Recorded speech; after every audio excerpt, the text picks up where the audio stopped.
ಬೆಂಗಳೂರು ವಿವಿ ಹಾಸ್ಟೆಲ್ನಲ್ಲಿ ನೀರಿಲ್ಲದೆ ವಿದ್ಯಾರ್ಥಿನಿಯರು ಪರದಾಡ್ತಾ ಇದ್ರು. ಈ ಬಗ್ಗೆ ಸುವರ್ಣ ನ್ಯೂಸ್ ವರದಿ ಮಾಡ್ತಾ ಇದ್ದಂತೆ ಎಚ್ಚೆತ್ತ ವಿವಿ ಆಡಳಿತ ಮಂಡಳಿ ವಿದ್ಯಾರ್ಥಿನಿಯರ ವಸತಿ ನಿಲಯಕ್ಕೆ ನೀರಿನ ವ್ಯವಸ್ಥೆ ಮಾಡಿದೆ.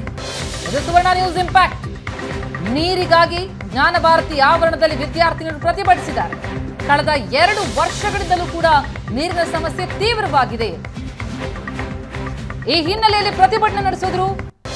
ಆ ವರದಿಯನ್ನ ಸುವರ್ಣ ನ್ಯೂಸ್ ಮಾಡ್ತಾ ಇದ್ದಂತೆ ಎಚ್ಚೆತ್ತ ವಿವಿ ಆಡಳಿತ ಮಂಡಳಿ ವಿದ್ಯಾರ್ಥಿನಿಯರ ವಸತಿ ನಿಲಯಕ್ಕೆ ನೀರಿನ ವ್ಯವಸ್ಥೆ ಮಾಡಿದೆ. ದೃಶ್ಯಗಳನ್ನು ನೋಡ್ತಾ ಇದ್ದೀವಿ. ಇದು ಸುವರ್ಣ ನ್ಯೂಸ್ ವರದಿಯ ಇಂಪ್ಯಾಕ್ಟ್. ಒಂದು ಕಡೆ ವಿದ್ಯಾರ್ಥಿನಿಯರು ಪ್ರತಿಭಟಿಸ್ತಾ ಇರುವಂತಹ ದೃಶ್ಯ ಗಮನಿಸ್ತಾ ಇದ್ದೀವಿ. ಬೆಳಗಿನಿಂದ ಈ ಬಗ್ಗೆ ಸುದ್ದಿಯನ್ನ ಪ್ರಸಾರ ಮಾಡ್ತು ಸುವರ್ಣ ನ್ಯೂಸ್. ಆ ಬಳಿಕ ಈಗ ಫಲ ಸಿಕ್ಕಿದೆ. ನೀರಿನ ವ್ಯವಸ್ಥೆಯಾಗಿದೆ. ವಸತಿ ನಿಲಯಕ್ಕೆ ನೀರಿನ ವ್ಯವಸ್ಥೆಯನ್ನ ಮಾಡಲಾಗಿದೆ. ಇದು ಸುವರ್ಣ ನ್ಯೂಸ್ನ ಬಿಗ್ ಇಂಪ್ಯಾಕ್ಟ್. ವಿದ್ಯಾರ್ಥಿಗಳ ಹಾಸ್ಟೆಲ್ಗಳಿಗೆಲ್ಲ ವ್ಯವಸ್ಥೆ ಮಾಡಿಕೊಡ್ತಾರೆ, ಬೇರೆ ಕಡೆಗಳಲ್ಲೆಲ್ಲ ವ್ಯವಸ್ಥೆಯಾಗುತ್ತೆ, ನಮಗ್ ಮಾತ್ರ ನೀರಿನ ಕೊರತೆಯನ್ನು ಕಾಡ್ತಾ ಇದೆ ಅಂತ ವಿದ್ಯಾರ್ಥಿನಿಗಳು ತಮ್ಮ ಅಳಲನ್ನ ತೋಡ್ಕೊಂಡಿದ್ರು. 2 ವರ್ಷಗಳಿಂದ ಈ ತರ ಸಮಸ್ಯೆ ಆಗ್ತಾ ಇದೆ, ಯಾರು ಕೂಡ ಇದಕ್ಕೆ ಕ್ರಮ ಕೈಗೊಳ್ತಾ ಇಲ್ಲ ಅಂತ ತಮ್ಮ ಬೇಸರವನ್ನ ಹೊರಹಾಕಿದ್ರು.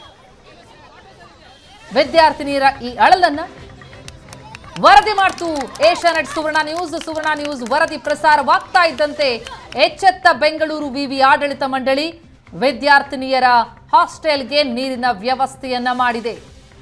ಇದು ಸುವರ್ಣ ನ್ಯೂಸ್ ಬಿಗ್ ಇಂಪ್ಯಾಕ್ಟ್.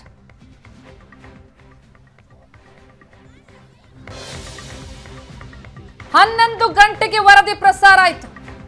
ಬೆಂಗಳೂರು ವಿವಿಯಲ್ಲಿ ವಿದ್ಯಾರ್ಥಿನಿಯರ ಹಾಸ್ಟೆಲ್ಗೆ ನೀರಿನ ವ್ಯವಸ್ಥೆ ಇಲ್ಲ ಅನ್ನುವಂತಹ ಸುದ್ದಿಯನ್ನ ಸುವರ್ಣ ನ್ಯೂಸ್ 11 ಗಂಟೆಗೆ ಬಿತ್ತರಿಸಿತು.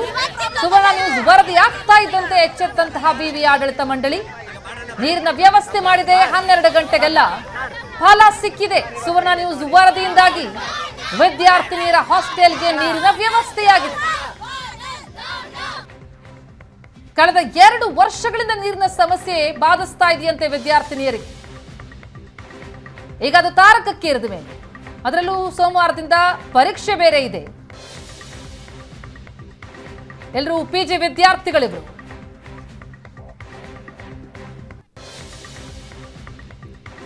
ಈ ಬಗ್ಗೆ ಇನ್ನಷ್ಟು ಡೀಟೇಲ್ಸ್ ಕೊಡ್ತಾರೆ. ಸ್ಥಳದಿಂದ ನಮ್ಮ ಪ್ರತಿನಿಧಿ ಮಮತಾ ಈಗ ಸಂಪರ್ಕದಲ್ಲಿದ್ದಾರೆ. ಮಮತಾ, ನಿಮ್ಮ ವರದಿ ಫಲ ಕೊಟ್ಟಿದೆ. ವಿದ್ಯಾರ್ಥಿನಿಯರ ಸಮಸ್ಯೆಗೆ ಅಂತೂ ಕೂಡ ಪರಿಹಾರ ಸಿಕ್ಕಿದೆ.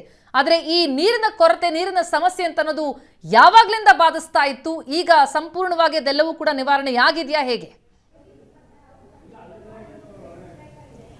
ಪ್ರತಿಮಾ, ಕಳೆದ 2 ವರ್ಷದಿಂದಲೂ ಕೂಡ ಬೆಂಗಳೂರು ಯೂನಿವರ್ಸಿಟಿ ಬಳಿ ಇರುವಂತಹ ರಮಾಬಾಯಿ SC/ST ಹಾಸ್ಟೆಲ್ನಲ್ಲಿ ನೀರಿಗೆ ಸಮಸ್ಯೆ ಆಗಿತ್ತು. ಇದನ್ನ ಕಳೆದ ಹಲವಾರು ಬಾರಿ ವಿದ್ಯಾರ್ಥಿನಿಯರು ಸಂಬಂಧಪಟ್ಟಂತಹ VCಗೂ ಕೂಡ ಕಂಪ್ಲೇಂಟ್ ಮಾಡಿದ್ರು. ಆದರೂ ಕೂಡ VC ಇದ್ರ ಬಗ್ಗೆ ತಲೆ ಕೆಡಿಸ್ಕೊಂಡಿರಲಿಲ್ಲ. ಜೊತೆಗೆ ವಾರ್ಡನ್ ಇರಬಹುದು, ವಾರ್ಡನ್ ವಾರಕ್ಕೊಂದ್ಸಲ ಬಂದು ಹೋಗ್ತಾ ಇದ್ರು, ಆದ್ರೂ ಕೂಡ ಅವರು ಕೂಡ ತಲೆ ಕೆಡಿಸ್ಕೊಂಡಿರಲಿಲ್ಲ. ಆದರೆ ದಿನನಿತ್ಯವೂ ಕೂಡ ದಿನ ಬೆಳಗಾದ್ರೆ ವಿದ್ಯಾರ್ಥಿನಿಯರಿಗೆ ನೀರಿಲ್ಲದೆ ಇರುವಂತದ್ದು ಸಮಸ್ಯೆ ಆಗಿತ್ತು.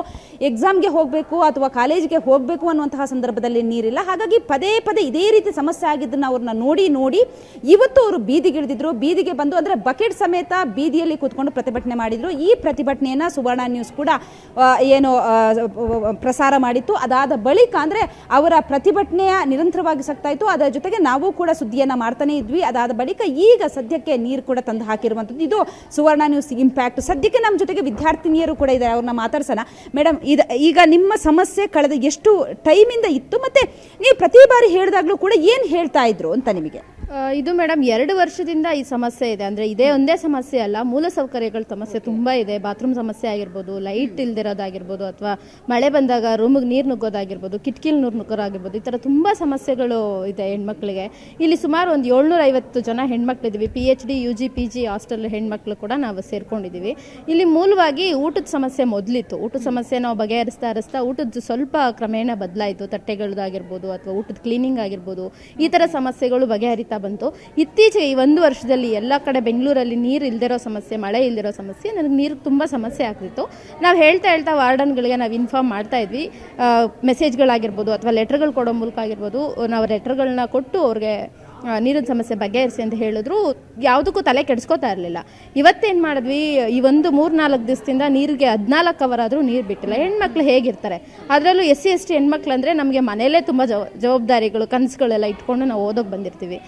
ಮನೆಗೂ ಹೋಗೋಕ್ಕಾಗದೆ, ಇಲ್ಲೂ ನಮಗೆ ಸರಿಯಾಗಿ ಮೂಲ ಸೌಕರ್ಯಗಳಿಲ್ಲದೆ ನಾವು ಓದೋಕ್ಕೆ ಅಂತ ಬಂದವರು ನೀರು ಅಟ್ಲೀಸ್ಟ್ ಮೂಲ ಸೌಕರ್ಯನೂ ಕೊಡೋಕ್ಕೆ ಆಗದೆ ಇರೋಂಥ ಪರಿಸ್ಥಿತಿ ವಿಶ್ವವಿದ್ಯಾಲಯ ಎದುರಿಸುತ್ತೆ ಅಂತ ನಾವು ಯಾವತ್ತೂ ಅಂದ್ಕೊಂಡಿರಲಿಲ್ಲ. ಇಂಥ ಸಮಸ್ಯೆಗಳಿಗೆ VC ಬರಬೇಕು, ರಿಜಿಸ್ಟರ್ ಬರಬೇಕು. ಖಂಡಿತ ಇದನ್ನೆಲ್ಲ ಸುವರ್ಣ ನ್ಯೂಸ್ ವರದಿ ಮಾಡಿತ್ತು. ಊಟದಲ್ಲಿ ಹುಳ ಇದ್ದಿದ್ದು ಸಮಸ್ಯೆ ಕೂಡ ವರದಿ ಮಾಡಿತ್ತು. ಬೆಂಗಳೂರು PhD ಹಾಸ್ಟೆಲಲ್ಲಿ, ಹುಡುಗರು ಬಾಯ್ಸ್ ಹಾಸ್ಟೆಲಲ್ಲಿ ವರದಿ ಮಾಡಿತ್ತು. ಅದರ ಇಂಪ್ಯಾಕ್ಟ್ ಆಗಿ ಊಟ ಎಲ್ಲ ಈಗ ಚೆನ್ನಾಗಿ ಬರ್ತಿತ್ತು. ಇವತ್ತು ನೀರು ಕೂಡ ತಂದಾಕಿದ್ದಾರೆ. ಇವತ್ತು ಅದರದ್ದು ಸುವರ್ಣ ನ್ಯೂಸ್ಗೆ ನಾವು ತುಂಬ ಥ್ಯಾಂಕ್ಸ್ ಹೇಳ್ತೀವಿ. ನಮ್ಮ ಇಡೀ PhD ಮತ್ತು PG ಹಾಸ್ಟೆಲಿಂದ ನಾವು ತುಂಬ ಥ್ಯಾಂಕ್ಸ್ ಕೂಡ ಹೇಳ್ತೀವಿ. ಇನ್ನೂ ಸಮಸ್ಯೆ ಬುಧವಾರವರೆಗೂ ಈ ಸಮಸ್ಯೆ ಇರುತ್ತೆ. ಬುಧವಾರದ ಮೇಲೆ ನಾವು ಬಗೆಹರಿಸ್ತೀವಿ ಅಂತ ಡಾಕ್ಟರ್ ರಾಮಕೃಷ್ಣ ಸರ್ ಹೇಳಿದ್ದಾರೆ. ಅಕಸ್ಮಾತ್ ಏನಾದರೂ ಬಗೆಹರಿಲಿಲ್ಲ ಅನ್ನೋ ಸಂದರ್ಭದಲ್ಲಿ ಈ ಹೋರಾಟ ಮತ್ತೆ ಮುಂದುವರಿಯುತ್ತೆ. ಥ್ಯಾಂಕ್ ಯು ಸುವರ್ಣ ನ್ಯೂಸ್ಗೆ. ಥ್ಯಾಂಕ್ ಯು ಮಮತಾ ತಮ್ಮೆಲ್ಲ ಮಾಹಿತಿಗೆ.